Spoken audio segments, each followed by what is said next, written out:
Welcome to Hood Champion Boxing and Sport. UK boxing going crazy, man. The whole boxing world losing their damn mind. People using Ozempic. All kind of crap going on. Anyway, man, let's jump right into it. Conor Benn and Ryan Garcia, it's official.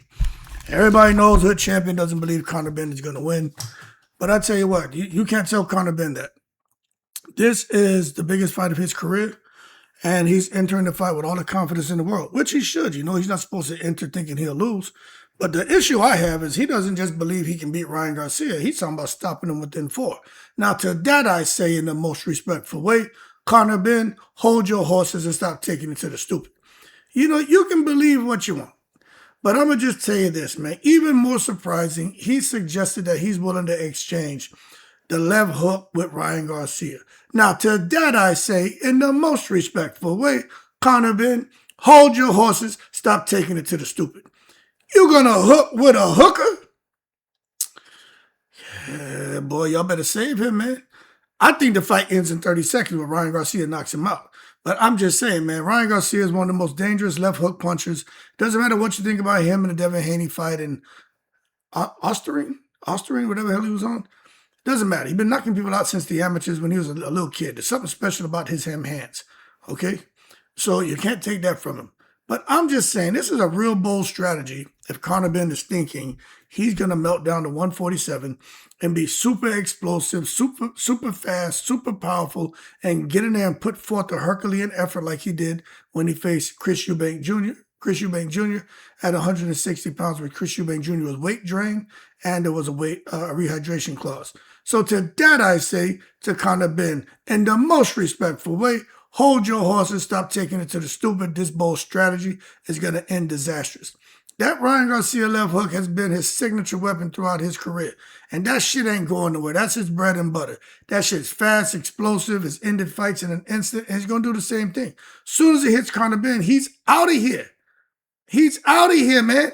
One person going to be there looking like Superman, Ryan Garcia. The other one going to be looking like Handyman. And that's goddamn Conor Benn. You know, you got fighters out here spending an entire training camp trying to avoid that goddamn punch. And now Conor Benn saying, I'm going to run into it, yeah? I'm going to run into it, yeah? I'm going to hook with a hooker, yeah? Well, you go ahead and talk about we're going to meet head on in the ultimate mashup crashup. The only thing head on is going to be Ryan Garcia's left hook landing head on your goddamn ass, man. And you're going to be up out of here. Can't believe they let this man talk this stupid shit. But that being said, it's going to be a really good build-up. I think it's going to be a good fight while it lasts the 30 seconds. Because Conor Benn's going to come straight at him, which is what Ryan wants. Ryan's just going to sit there, time bing. It won't even be bing, bing. It's just bing. And Conor Benn's going to be there, chest to canvas, ass in the air like at a Diddy party. Now, can Conor Benn's explosiveness disrupt Ryan? You know, I don't know, man. I mean, if he comes in there and it's like a Ricky Hatton, Floyd Mayweather type shit, then maybe he does. Because Ricky Hatton that's what the fight is, man. This shit ain't nothing but Ricky Hatton, goddamn Floyd Mayweather. And no, I'm not saying Ryan Garcia got the skills of Floyd Mayweather. But if you follow boxing, you know what I'm talking about. But for other yells who are like, oh, he's not Mayweather. But then hold your horses, stop taking it to the stupid, because you don't know shit about boxing, so you shouldn't even be talking. This is Ricky Hatton, Floyd Mayweather. You got the guy with the timing, with the speed, with the hook. And the other guy who has the explosiveness, the tenacity, the passion to win, the aggression, and going to come in there. And maybe he explodes and catches Ryan a little moving back or something, like Hatton caught Floyd and the crowd erupts and Ricky Hatton gets this confidence. Then Floyd had to touch his ass up to deflate him, didn't he? If not, Ricky Hatton was going to put that English bulldog chomp on his ass. But Floyd came and put the goddamn Grand Rapids, Michigan beans on him, and he saw what happened when the check left hook hit him. That's going to be a Ryan Garcia hit. So I'm just telling y'all, you might as well start calling him Ryan Money May Garcia or Ryan Pretty Boy Garcia. Because I'm telling you, Conor Benn is going to be chest to canvas, ass in the air at a Diddy party. Just how... And yo, man, Ricky Hatton, rest in peace, man. So let me watch my jokes. So I'm not going to get carried away like I normally do. Because I got, you know, I wouldn't joke about it. I don't want to offend anyone. But what I'll say is, Ryan's going to do Conor Benn the way Mayweather did Ricky Hatton. And I'll leave it as that. Conor Benn attacks in bursts. He explodes forward. He throws combinations aggressively. He rarely gives opponents a comfortable rhythm. Conor has a very strong, powerful jab. The right hand is decent, but he's just explosive. A lot of his power comes from his legs. You know what I mean? You swear that motherfucker has some kangaroo in him. The way he leaps and jumps around, eating some frog. I don't know what other animal jumps around the goddamn place, but that's what he does. He eating some Mexican jumping beans or something. I know he speaks Spanish. I'm just saying. That unpredictability of Conor Benn, if he survives the first 30 seconds, could make it hard for Ryan Garcia to set traps and land his trademark counter. But I just think as the fight goes on, if it goes past 30 seconds and Conor starts to get comfortable, at some point, he's going to start to slow down and get some low energy. But the bottom line is, none of that matters. It's the charging recklessly. You can't come charging recklessly against somebody who's got power, speed, and timing. Ryan Garcia has all three. That's the triple threat. That's a deadly combination, man. That man, all three, man. Speed, timing, and power. And you're just going to go and recklessly just charge towards him? To that, I say, in the most respectful way. Hey, yo, Conor Benn, hold your horse and stop taking it to the stupid.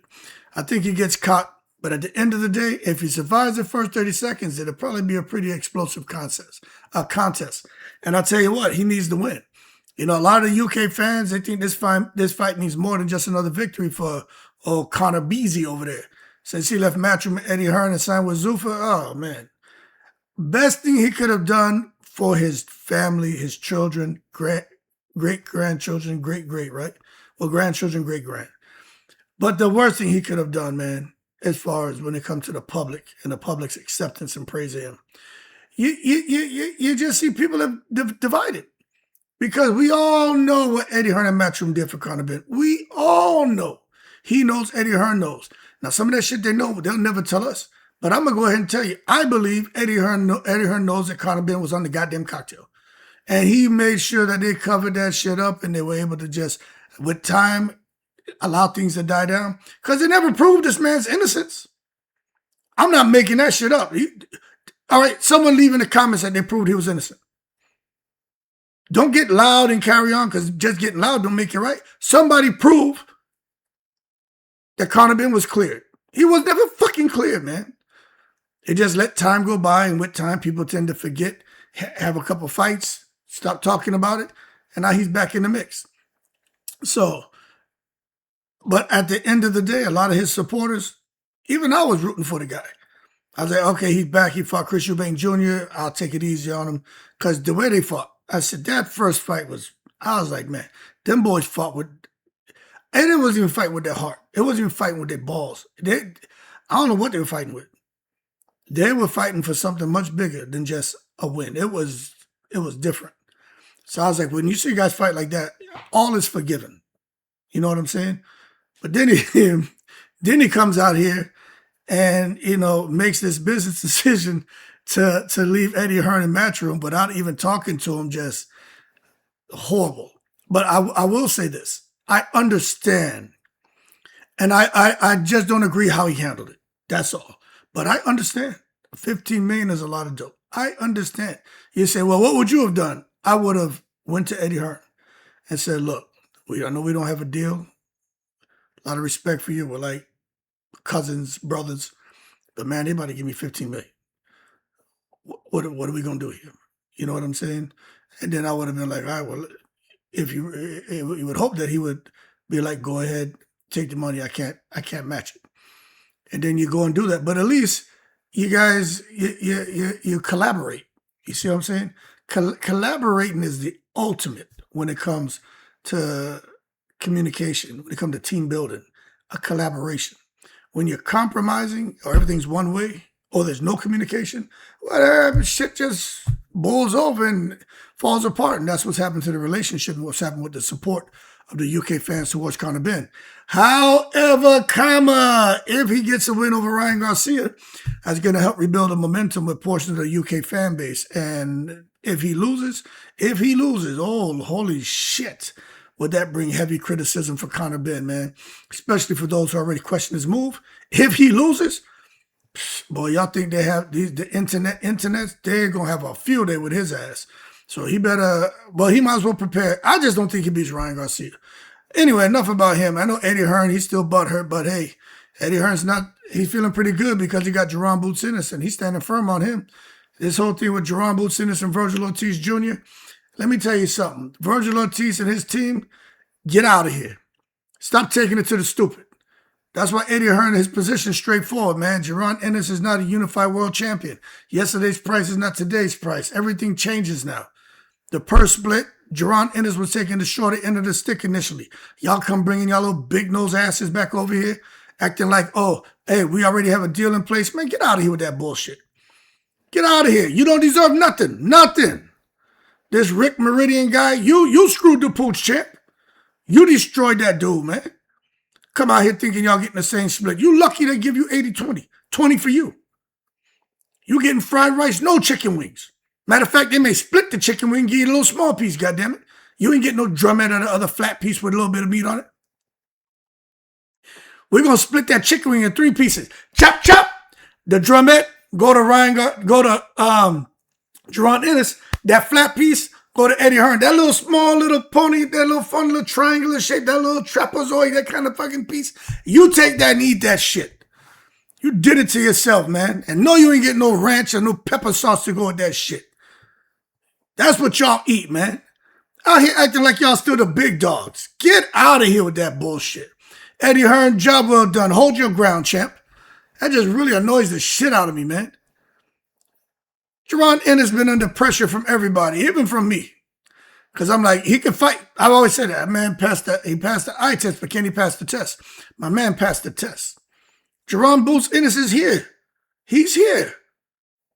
Vergil Ortiz, you over there somewhere. Rick Meridian did it to you. I didn't do it to you. Boots didn't do it to you. You better get pissed off and look at your manager. Look at De La Hoya. Y'all better figure y'all shit out. Today's price is not yesterday's price. And I'll tell you what, a lot of the fans agree. Becoming a unified champion increases a fighter's market value, man. And it gives them negotiating leverage. How dare y'all come over there with the audacity, the audaciousness to take it to the stupidness. Get out of here.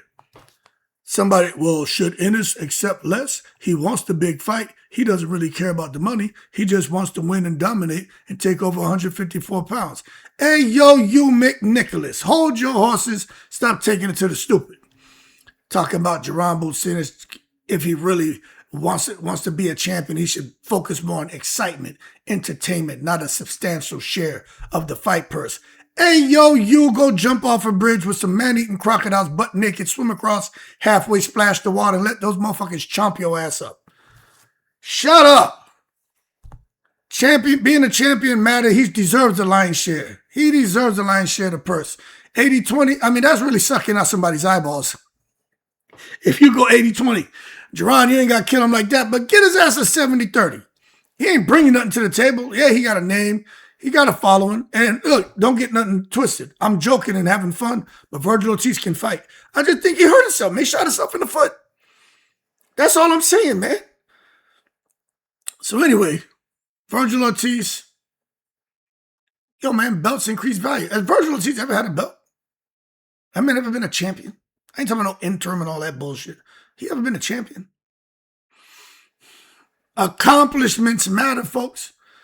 And I'll tell you what, if Ennis if he adds, well, I don't think he'll have a chance. But if the bottom line is he's added major titles since the initial negotiations. So shit's changed now. But if for some reason Vergil Ortiz doesn't get him now, this could be why they're trying to get him now. Because if Jaron goes to fight, Josh Kelly and beats him, now Jaron will have 3 belts.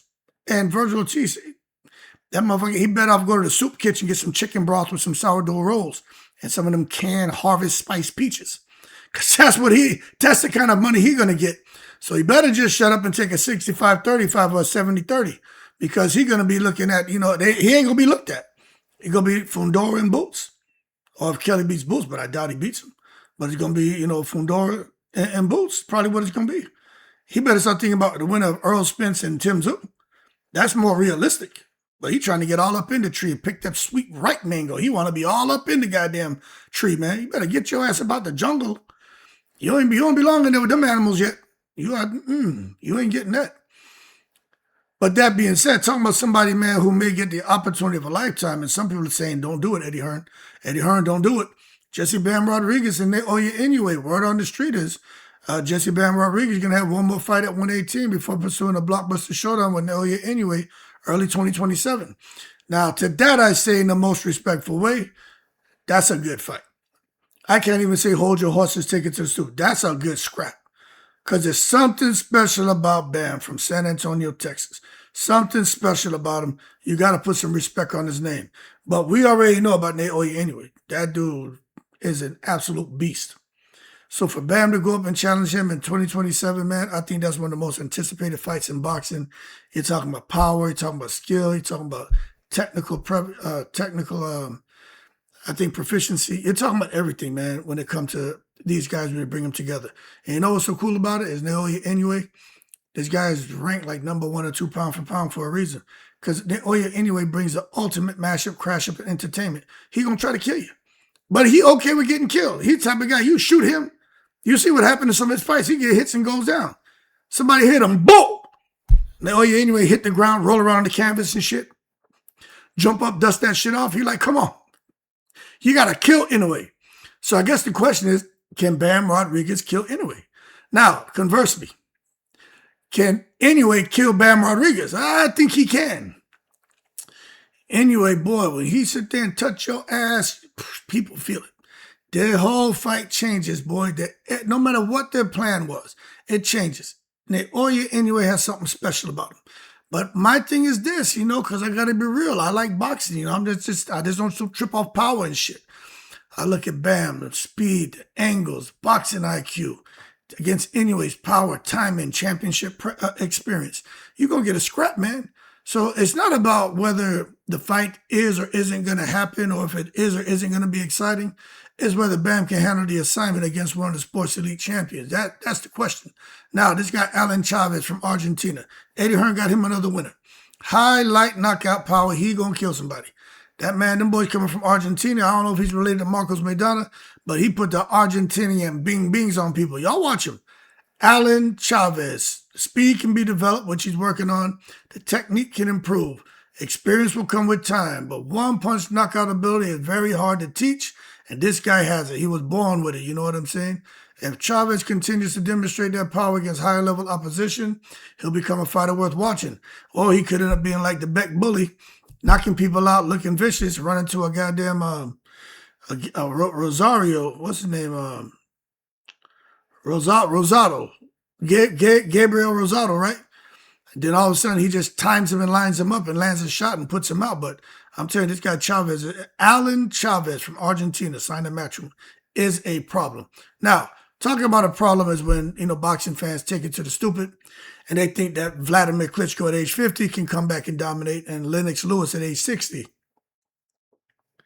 can come back and dominate the heavyweight division. Let me tell you something. This ain't nothing but a return dream.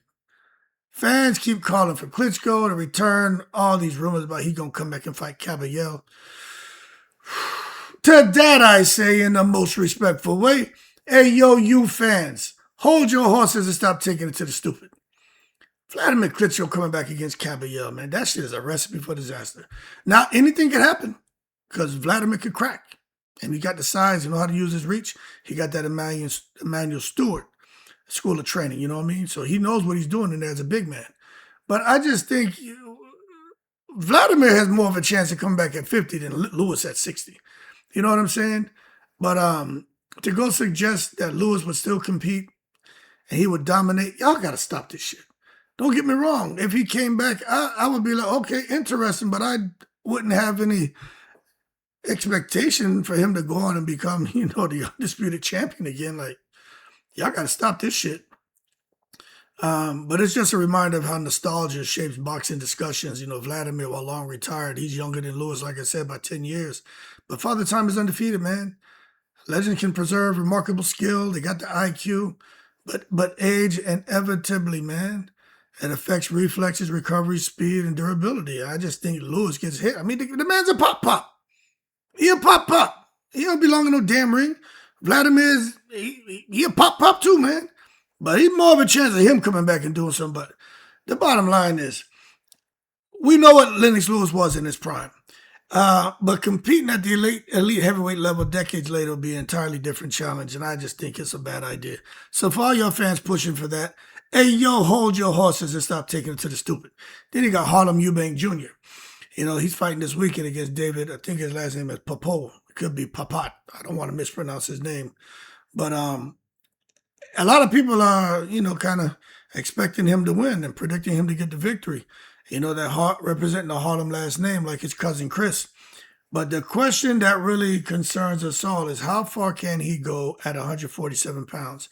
Can he compete with the elite? He says on his best day, he beats them all. Or he at least competes, but he thinks he beats them all. I'll tell you this. He can fight. But the welterweight division is stacked.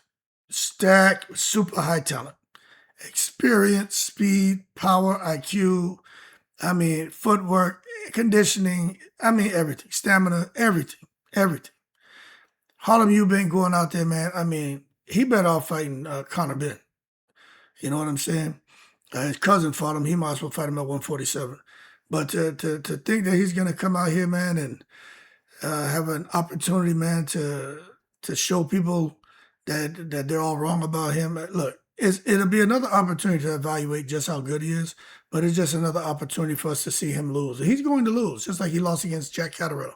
He's not, them guys are different, man. But hey, I wish him the best of luck, because if he can beat this guy Papat and lock in a big fight with the champion, look, the best fighter doesn't win is the fighter who boxes the best on that night. Maybe he comes out there and does the business. I don't know. But I don't think he's ready for that level. That's just me. But I'm not trying to hate on him. I would never break a champion down intentionally. I'm just giving my opinion. So if you disagree with me, well, then hold your horses and stop taking it to the stupid. Now, Caroline Dubois. She's returning on August 29th, and everybody wants to know, when is she and Alicia Baumgartner going to fight? I'll be honest with you, I don't know. But I'll tell you this sooner than later, because I'm looking at who she's fighting, Amelia Moore. Caroline Dubois, I think, has 13 wins, 5 knockouts, no losses. This other chick she's fighting, like 4 wins, 0 losses, 0 knockouts. She has 4 fights. What are we doing here? So when I look at that 4-0 record alongside Dubois' established professional resume, I got to question the matchup. You know what I'm saying? What are we doing? So I think the prevailing expectation among many observers is that this serves as just a stay busy fight while the larger opportunities are pursued, which would be Alicia Baumgartner. But it just doesn't make sense for her to be fighting somebody who's 4-0. I don't know. But I don't know much about this Amelia Moore. But four wins, 0 losses, 0 knockouts, but against Caroline Dubois, who's a beast. Anyway, we're going to see what's up. But I think this is just the stop before she gets to her final destination, which is Alicia Baumgartner. Because that's the name that continues to generate excitement amongst boxing fans. The potential showdown between the two of those women, those champions. And I'll say this, if both continue winning, that could become one of the biggest fights in women's boxing history. And I think that's the next trilogy. Clarissa missed her opportunity playing around like, man, please, $2 million, big walk, the $8 million. Nobody want to hear that shit. Should have fought Shadesha instead of bullshitting with Franchon. Shouldn't have been by here, trying to act like she the big fish like Earl Spence. That should have been her trilogy fight.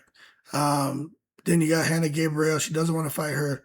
To me, she should have. I know they did try to make a second fight with her. There was more problems with just, a lot of shit behind the scenes. I ain't feeling like getting into that.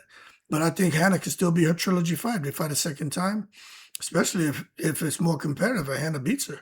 Then that's her trilogy fight. But she has to establish some kind of rivalry, and she didn't. So for Alicia Baumgartner and Caroline Dubois, they have an opportunity to elevate themselves, elevate women's boxing, just like Serrano and Katie Taylor did. Have a rival, and then y'all lock in, go at it, and make a bunch of money, elevate the sport. But when you start thinking your shit don't stink, like, big woke, man, please. Well, look at her career now. Look at her career. So they don't want to end up like her. You need to strike while the iron's hot. Because unfortunately, Shadesha got hurt, and now Clarissa lost what could have been a trilogy for her, the big rival. Now, you don't want to see that happen with Alicia and Caroline. So at the end of the day, UK boxing has no shortage of storylines right now.